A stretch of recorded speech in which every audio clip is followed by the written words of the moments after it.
Hi everyone, welcome back.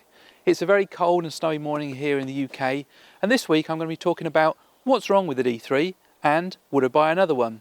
We'll run through a few of the oddities, a few of the issues that you might have seen about reliability, and some of the other bits and pieces to help you make up your mind. First annoying thing on my list is wheel nuts. I'm sure some of you will have come up with this problem. If the wheel gets hot, what you find is these wheel nuts, like these here, they tend to expand. It has a metal cover around the outside of it, and when you try and get your 22mm on there, you can see on this one here it's expanded, because this one here I actually had to replace the caliper because it's sticking and it doesn't fit on. And nobody wants obviously swollen nuts. Only way to get them off is obviously to use a slightly larger one, and hopefully you can be able to get that on there just enough. You can see there, if I give that a bang, that might just about fit on there, and I did loosen it earlier. So they're not expensive. You can replace them pretty easily, obviously. A little bit of copper grease on the edge of that as well.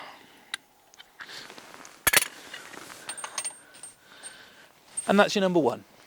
My next little annoyance: why did Land Rover, in their ultimate wisdom, decided to make something different from everybody else? Normally, when you pull the windscreen arm here, if I put it towards me, I'd normally expect that to squirt the front windscreen. It doesn't squirt the front, it squirts the rear and switches the rear wiper on. You have to press a little button. Another little annoyance I find is, as soon as you turn the ignition off and leave the key in there, it keeps beeping the whole time. Even if you want to get out quickly and do something, it keeps bleeping. And while on my rant about little things in the car, every time I try to blow my horn at someone who pulls out at me, I slam my hand into the middle of the steering wheel, nothing happens. I always think, oh yeah, got to press those small little bars at the bottom here for it to work. The next pain on my list is leaks. Often you might come into a car and see it's got a wet patch on the side pillar. That's going to come from three things. Either it's going to be a blocked sunroof drain, it's going to be a leaking windscreen, or even on the outside where the roof rails fit, they can have a gap that can form there. All of it, as I said, ultimately ending up with a wet floor and a soggy, damp car. Let's have a quick look outside. The windscreen leak can be fixed pretty easily just with a little bit of silicone around the edge. Same as in here if you have a leak underneath those roof rails. It's more of a challenge if you have water that's coming from the sunroof drains. Either that can be pretty simple, you just need to pop perhaps a little bit of strimmer line down and clear out that sunroof. I would show you now, but obviously it's snowing and there's snow on the roof. And alternatively, sometimes inside the air intake is where the outlet actually comes from that sunroof drain, and that has a little rubber piece which can actually snap off and cause it to actually then flood down into the footwell.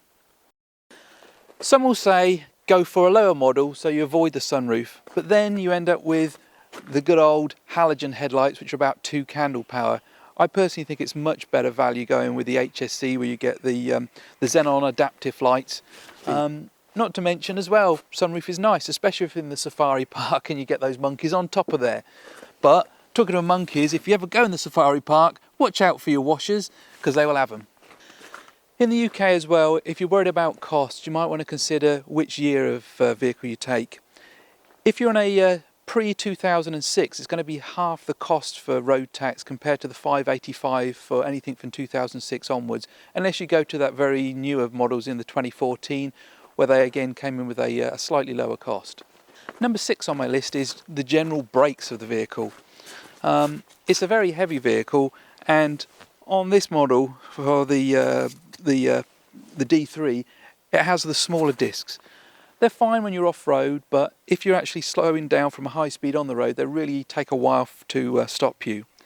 The other big problem with brakes generally about the D3 and the D4 is the handbrake. The handbrake uses a electromechanical, it has the motor which actually pulls on the brake, and if you've ever heard that dreaded screeching sound, it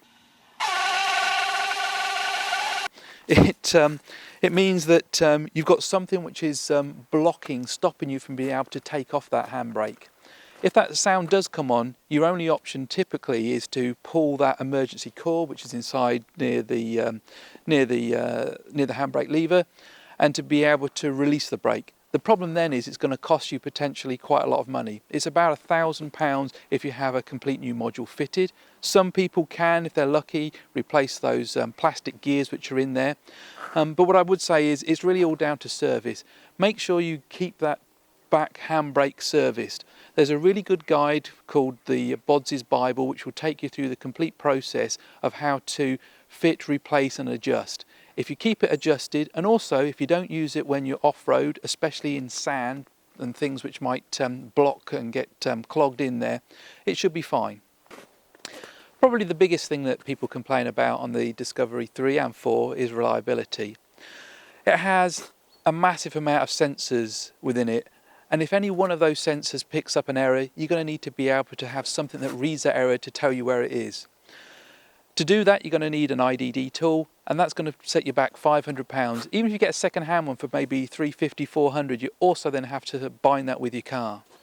Other thing about the vehicle being so heavy are some of the consumable parts, because the bearings, the suspension arms, the bushes, all of those things really take a beating, and you need to be replacing those every 30,000 miles sometimes. So just watch out for any wobble on the wheel, either by pulling it with a crowbar, or when you're going down the road you probably actually feel that in the steering, any slack in the steering, or if the car starts to wander across the road. If we're on the subject of reliability, I'm sure everyone is talking about the crank.